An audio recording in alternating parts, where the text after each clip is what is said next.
With the new Jeep Compass, Jeep is closing a very important gap in their SUV portfolio, because this is the first car of Jeep in this so-called compact SUV segment. Very important, this is the most growing segment regarding to cars worldwide. So this is really a very important car for Jeep. What it's capable of, how it drives and what makes this car different, let's have a closer look now.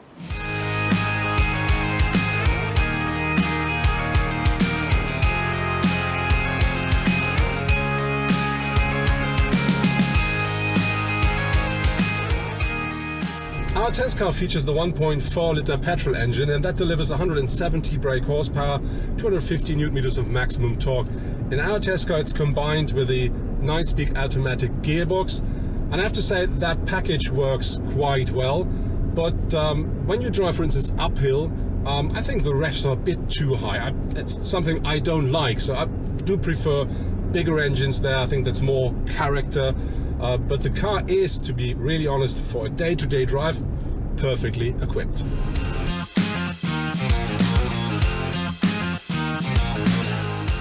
Jeep offers a variety of different diesel and petrol engines for the new Compass. There is first a 1.4-liter petrol engine with two different levels. So we have either 140 or 170 horsepower. The 140 version comes with a 6-speed manual gearbox and is a front-wheel driven car.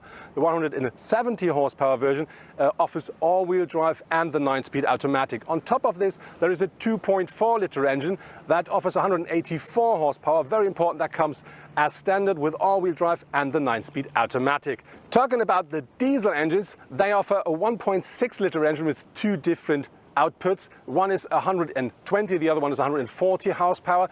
The 120 horsepower version offers only front wheel power and only a 6-speed manual gearbox. The 140 horsepower version you can have either with a 6-speed manual or the 9-speed automatic transmission. And very important, this one comes with all-wheel drive. And then there is a top model, which is a 2-liter diesel that offers 170 horsepower. That comes as standard with all-wheel drive as well with a 9-speed automatic.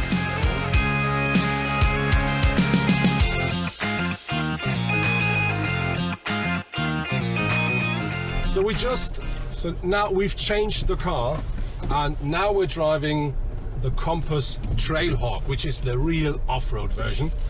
And that car, different to the standard Compass, offers more ground clearance. We're talking about nearly 23 centimeters here. And this car also features skid plates to protect the car from beneath. And very important, we do have as the other Compass, different drive modes, which are auto, sand, mud and snow. But with this one you have an extra mode, and this one is called rock, which means this is for real rough grounds when you drive very slow. And I have to tell you, that really is great fun, and this really shows that driving an SUV does not mean that you can't go into real rough terrains. Jeep is positioning the Compass between the Renegade and the Grand Cherokee, and you find loads of these cars at the design of this car as well. Have a look at the front. You see something we already know from the Grand Cherokee, which is this very flat grille and this very slim headlights here. And when you go to the rear, you see, I think, a lot more from the Grand Cherokee lines than from the Renegade lines. And that makes sense, because the Renegade looks, especially at the front, a lot more like the Wrangler or the Willys Jeep, so a lot more like an off-roader, while this car looks a lot more like the Grand Cherokee, which is an SUV. And this is the segment which is growing dramatically, the compact SUV. This is where Jeep wants to play and want to earn a lot of money. What else you will find regarding to highlights of the design, we asked the designer himself.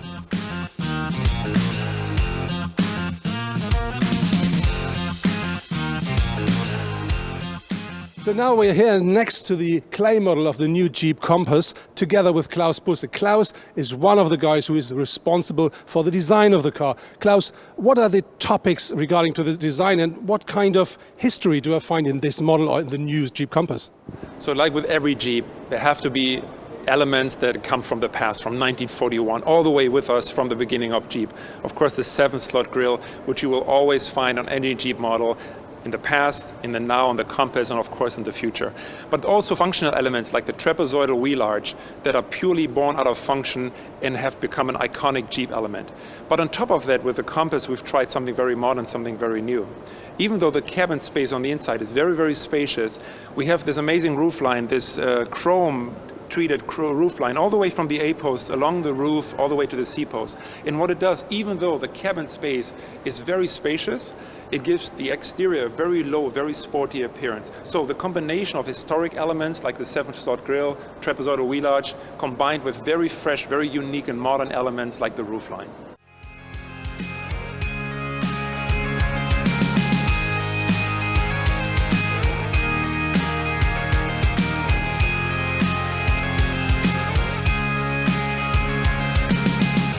Talking about interior and space, I have to say the new Jeep Compass offers more than enough space, even for a tall person like me. I do sit very comfortably here at the driver's seat. I can adjust the steering wheel at my seat position the way I want, so I can really control the car. And this is the same regarding to the space for my co-driver and even behind me. I think an adult can sit easily even for a long trip. Talking about electronics, I have to say we do find, of course, all the modern driver assistant and safety systems inside the car. Everything you expect will be available as standard or an optional extra. And regarding to the sat-nav and the infotainment system, I have to say you can have an up to 8.4-inch touchscreen system here that works perfectly. It's called Uconnect, and that offers everything you want. You can of course connect your smartphone easily via Apple CarPlay or Android Auto as well.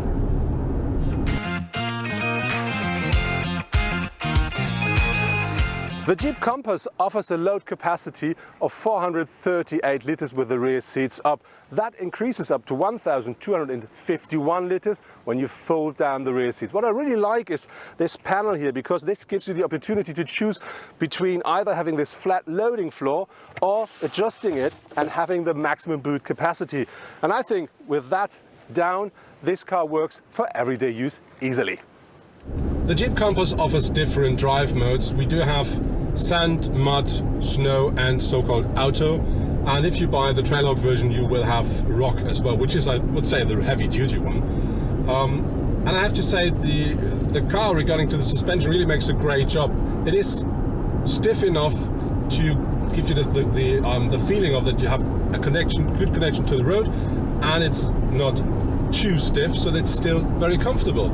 And I think this package works great, and together with the engine and the transmission, this is a really nice package that fits an SUV of this class absolutely perfectly.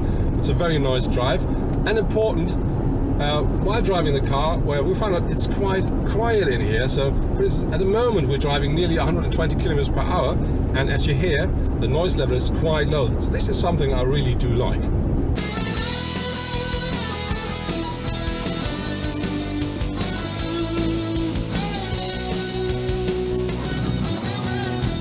The new Jeep Compass is a real statement of the brand to say, yes, we now take part in the growing segment of the compact SUV. And it's very important for the brand because this car should be one of the best-selling cars of the brand in the future. I have to say I really like the idea of the car to look a bit more like a standard SUV than like a real off-road, because that really fits the segment a lot better. But for me, myself, I have to say, I prefer the Trailhawk version because I really like this robust look of the car. And very important, if you go off-road with that car, nothing will stop you.